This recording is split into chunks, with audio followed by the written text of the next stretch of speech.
if you're going to put something out there, it's got to be good. It's got to be either viral or they got to find some connection to it right away. And it has to be quick. You got a couple seconds to catch people's attention. Welcome to Jobbers Masters of Home Service, a podcast for home service pros by home service pros. We're in Las Vegas, and today we're talking about doubling your sales through Google and Facebook ads. I'm your host, Adam Sylvester. Today's guests are Jackson Blackburn and David Brooks. Welcome to the show, guys. Thank you, Adam. Thanks, Adam. Great to be here. Glad you guys are here.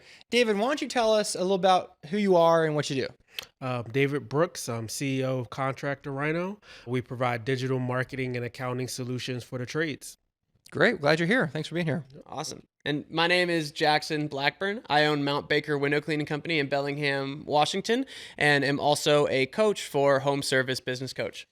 Great. Awesome. Let's get started. So, David, when we're talking about Google and Facebook ads, let's just cut to the chase. Is there one that's better than the other one? Everybody's wondering, like, which one's better, David? Which one's better?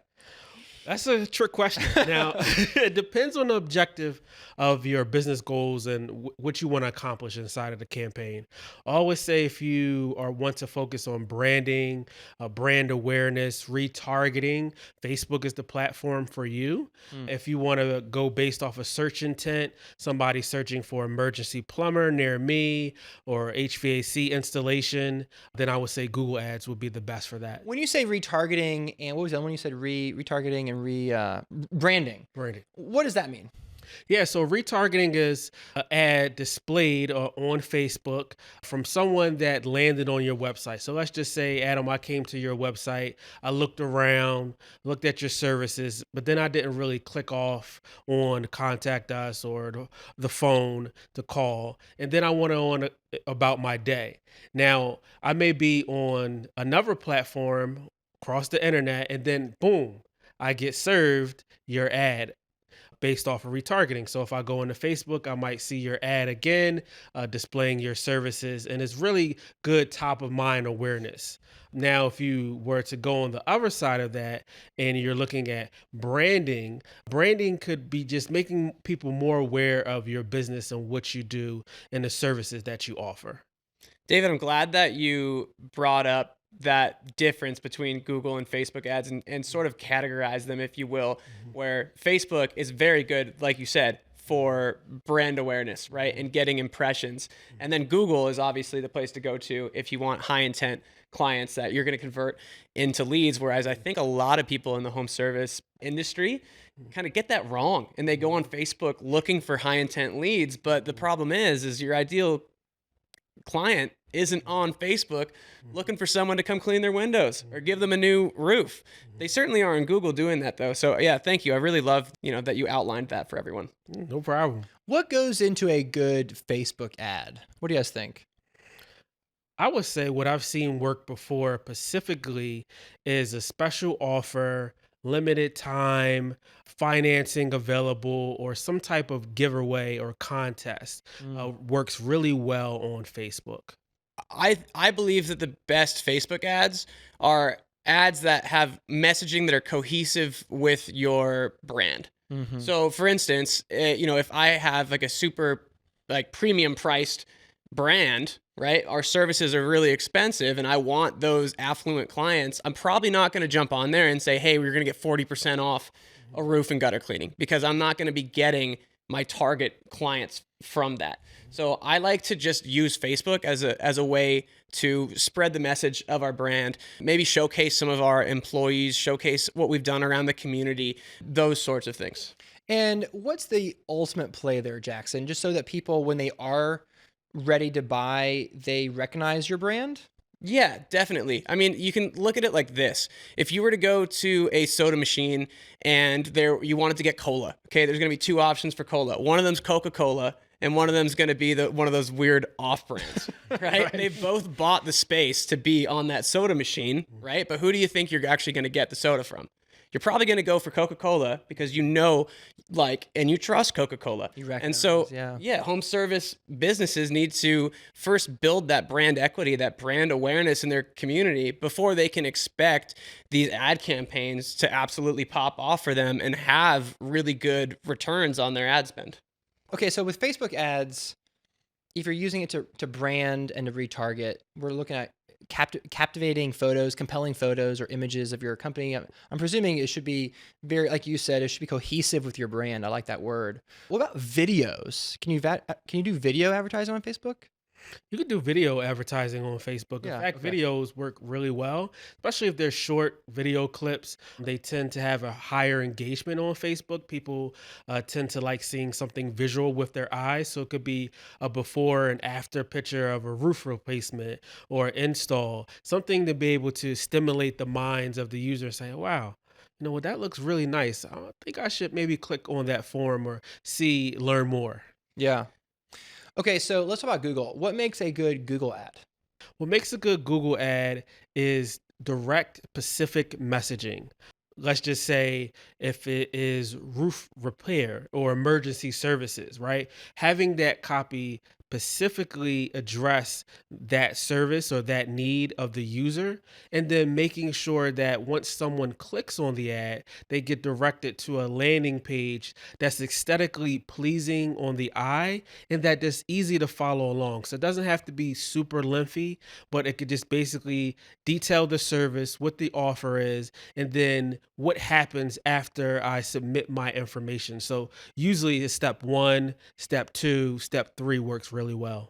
I haven't found an exact blueprint that is just the secret sauce to Google ad copy, right? I'm not sure what that is. We do A/B test our ads to see what's going to work best, but I really think the most important part of advertising on Google is that you start early, you start paying into all the algorithms, right?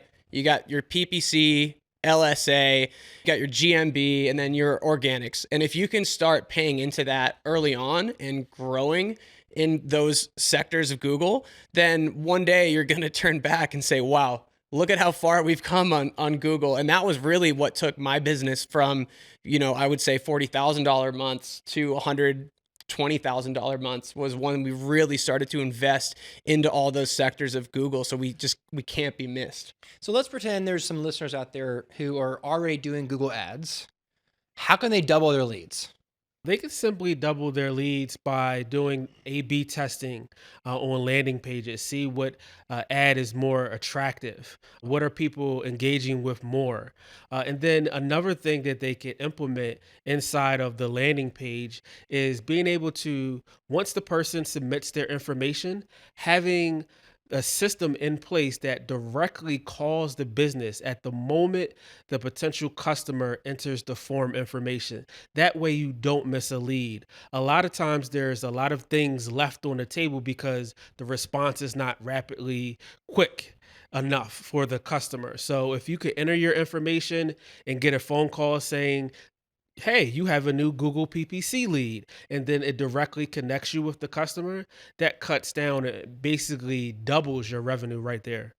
David, let's drill down there for a minute. What is A/B testing and how do you do that exactly? Sure. So A/B testing is testing 2 different variations of an ad. So you have ad A and then ad B, where the messaging may be slightly different, the offer may be slightly different. Image might be different. The image might be different, the call to action, and then you're testing that. So you're launching ad A for a period of time, and then you're going to launch ad B for a period of time, and then see which ones are getting more conversions, more click the calls, more form fills, more page views with your audience.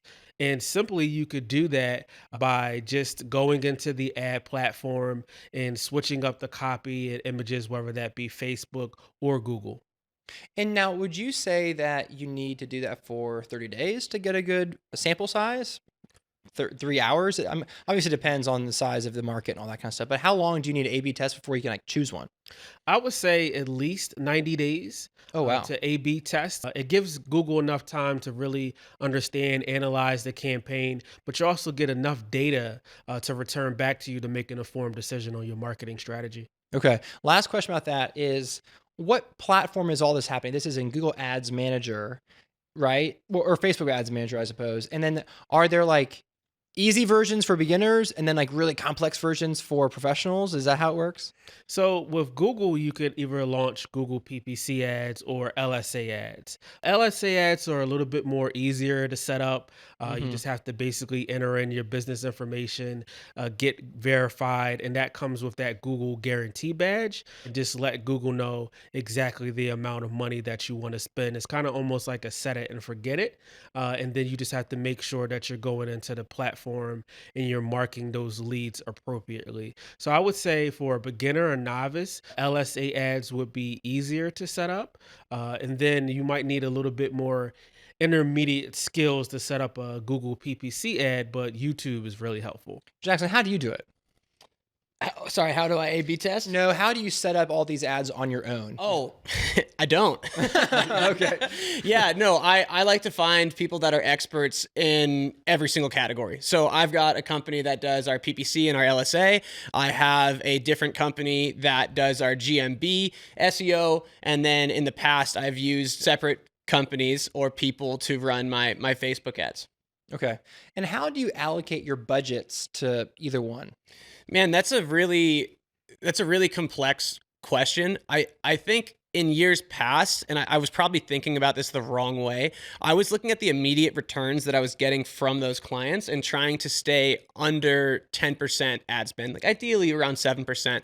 And this year, what I've started to realize is, okay, I'm willing to spend more on Google, especially as the cost of Google has gone up. I don't want to be the company that can't afford to get clients on Google. So how do we become the company that can afford to get new clients on Google, especially when maybe your client acquisition cost is $160 in some cases, maybe even $200. So what we're really now focusing on is that speed to lead, right? Which you had mentioned earlier, David. How fast can we get in contact with them? Because if we can get in contact with them in the first 120 seconds of getting that lead form, we got a much higher chance of closing that job. And if you can get it in 60 seconds, it's about double the chance that you're going to have it closing that lead. So that's really important. And then secondarily to that is, how long can we keep these clients with us, right? If you have a $160 client acquisition cost or $200 client acquisition cost and you're a window cleaning business, well, that seems unreasonable to go out. You do their windows once, it's $400. You just spent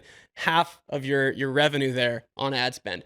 But how can we continue to keep these clients around? How can we make them part of our family? How can we get them sold on our other services? And once we started to realize that that was the game that we needed to play, we're happy to spend that money on Google to acquire a client, because our competition isn't. They can't afford to spend that much to acquire a client, but we can, because we're getting to them quickly and we're keeping them around and we're upselling them and cross-selling our services to them. If the lifetime value is $6,000, it's worth every penny. You know, the $200 lead cost. Absolutely. Yeah. I want to pause this conversation for a minute to talk about Jobber and why we like Jobber so much. So guys, once we get these leads in, after we're doing advertising and stuff, once we get them in, why is it important to have an app like Jobber to make the customer experience so good and so awesome that they stay a lifetime client?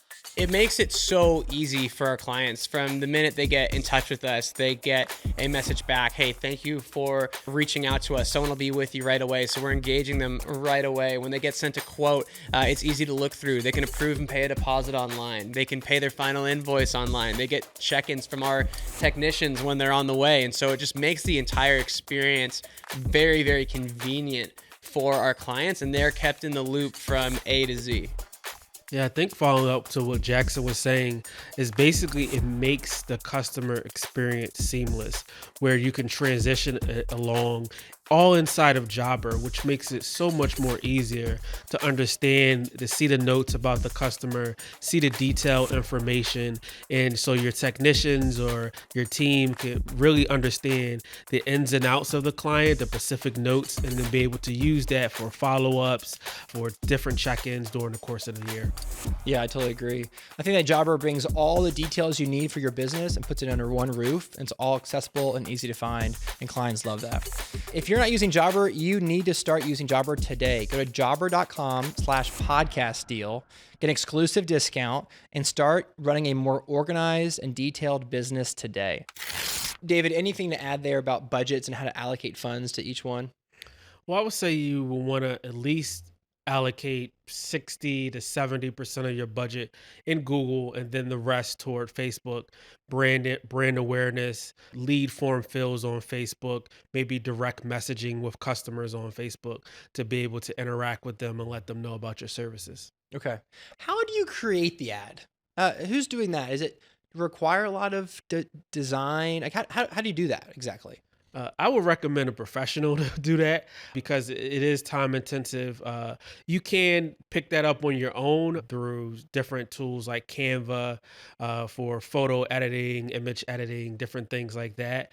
But for the most part, an expert should be trusted to set that up, to be able to add those elements to make it visually pleasing. So there's the visual aspect of an ad, but then there's all the other things like age, demographic, income, location, like all these different things that you want to make sure that you're dialed in on. You don't want to just spray your ad all over the place, right? So how do you articulate those specific things in the ad set, if you will?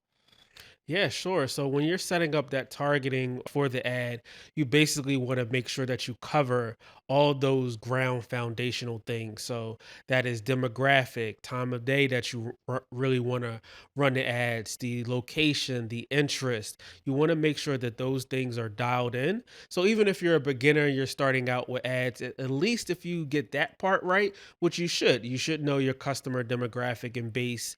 Should be really easy for you to have that information, enter it into Facebook or Google to set that up. Awesome. This is great. I'm learning so much from you.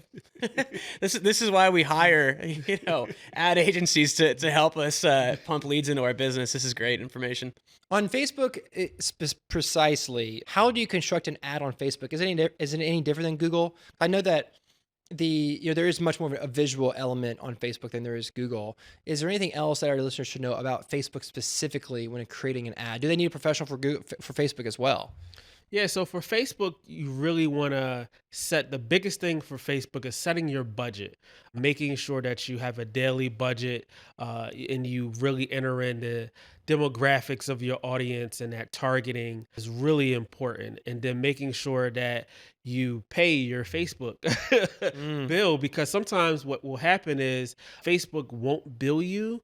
Sometimes you have to go in there and manually pay your bill, even though you may have a card on file. So you want to make sure that you're paying your bill. That way it doesn't disrupt the ad being shown. And then setting it up on the back end isn't too hard. You just want to make sure that you have your messaging down, the image that you want to use, and then what action do you want the user to take? Is that getting in contact with me directly, driving people to the website, or filling out a Facebook form?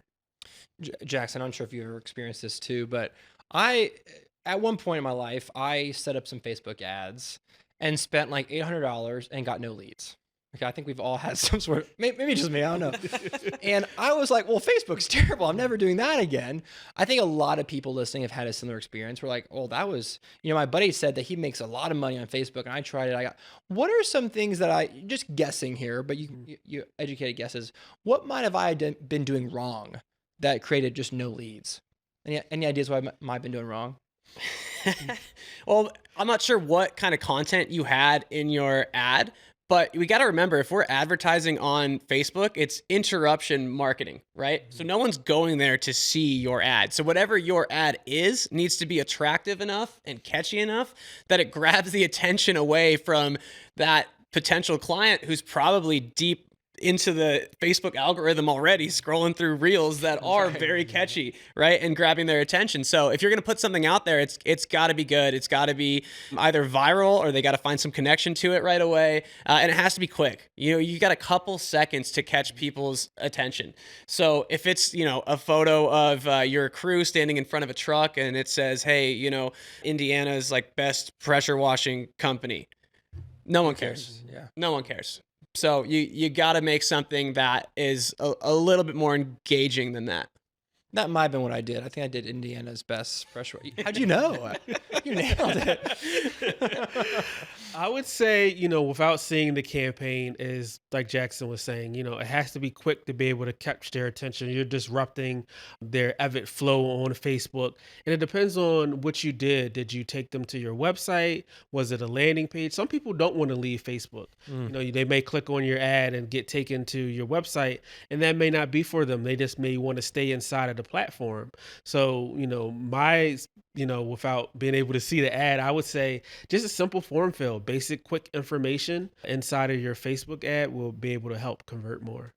I will give you an example of the best ad that I ever personally made in terms of performance. And actually, it wasn't even me. It was my production manager made it quickly in one of those iPhone apps. The first clip was someone getting up and they were standing on the railing of a porch trying to clean the gutters from the railing, and he hangs off the gutter and he falls, and it said the guy who said he would do it for half the price, right? And he falls into the bushes and it's like an explosion of leaves.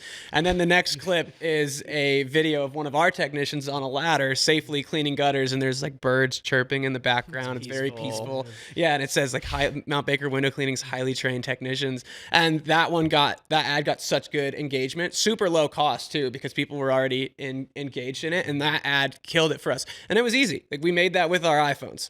So, it doesn't need to be a Hollywood production. It can be just something like quirky and funny that grabs people's attention. I like that. David, what's the biggest misunderstanding or misconception when it comes to Google and Facebook ads? I think the biggest misconception is that I'm supposed to see my return on investment right away within, the first few weeks or even the first month. And a lot of it is testing, and sometimes business owners, you want that quick result, you want that quick win. And sometimes it's just being able to get enough information on the campaign to be able to make an informed decision, and adjusting the campaign will make a huge difference. So I would say the biggest misconception is not allowing enough time to go by to get that data back. Let's give our listeners a nugget for them to take if they want to start doing Facebook ads for targeting branding, or if they want to start Google ads for quick leads, more or less. Where should they begin? What are some good places they should start? Jackson? I would speak to a few different third-party businesses, right, that offer like David's business, like Contractor Rhino. You could talk to someone like Search Kings. There's a bunch out there, and see who you think is going to be the best fit for you, right? Do you like them? Do they like you? Do they offer you a really good solution that fits your needs?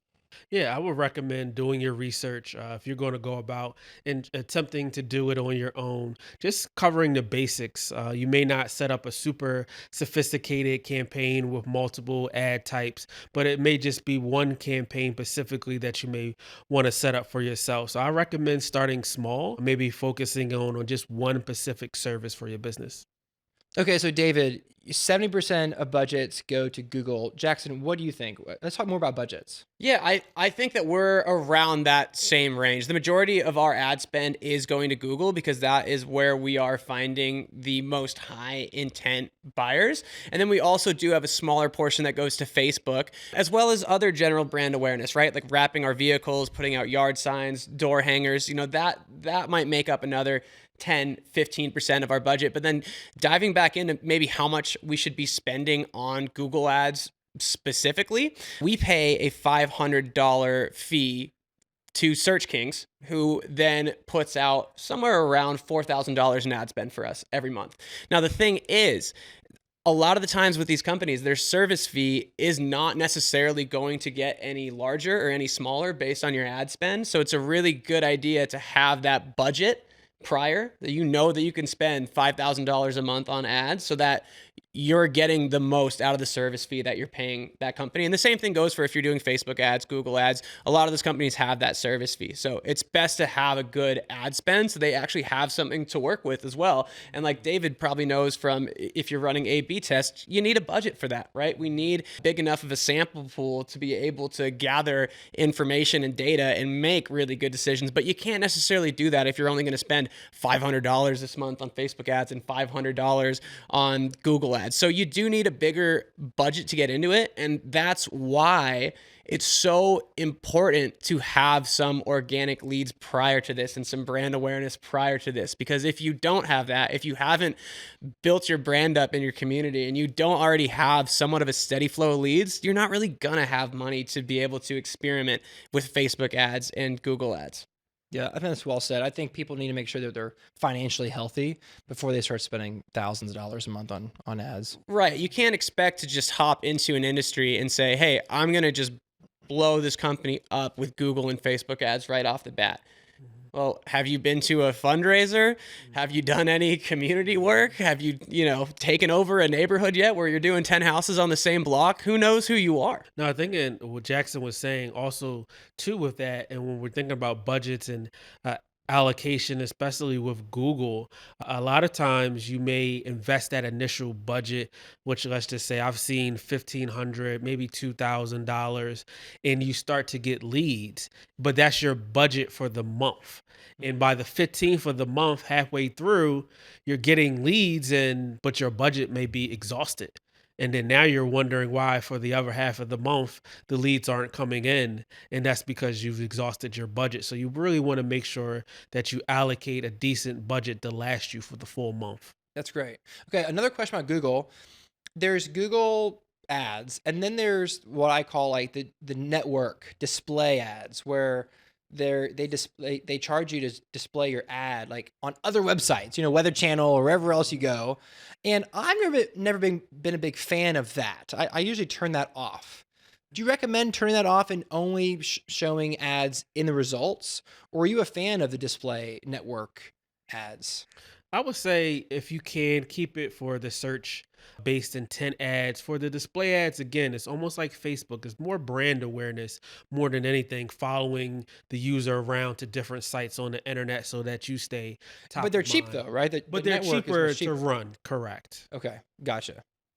Yeah, you're back in that realm of interruption marketing where people aren't getting on there to look for the next person who's going to redo their siding or fix their gutters or mow their lawn. So that's really a good play to be pushing brand awareness campaigns on, I think it's called Google Performance Max campaign. Yeah. David, so if somebody wanted to start this themselves and start running ads, what's the biggest mistake they can make in the beginning when they're starting out? Not having the right targeting, picking the wrong geographic location to run the ads in. So you may be located in Charlotte, North Carolina, but your ad may be displaying in Houston, Texas. So that's really a waste of your money because you're not servicing clients in Texas. So you really want to make sure that you get the location exactly specifically correct for the areas that you are actually servicing. Yeah, awesome. I've made that mistake before too by putting a radius, and guess what?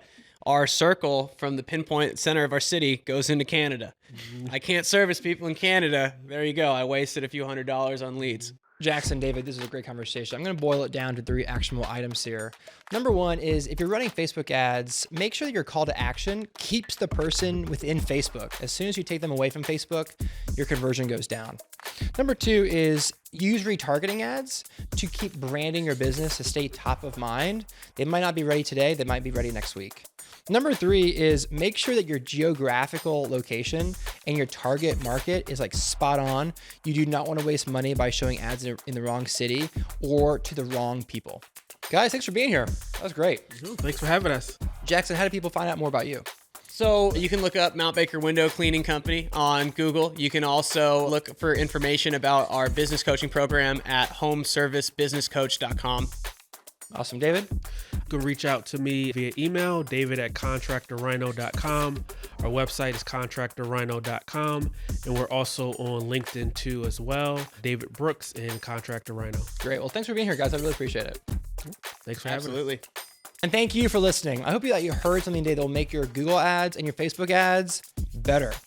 I'm your host, Adam Sylvester. You can find me at adamsylvester.com. Your team and your clients deserve your very best, so go give it to them.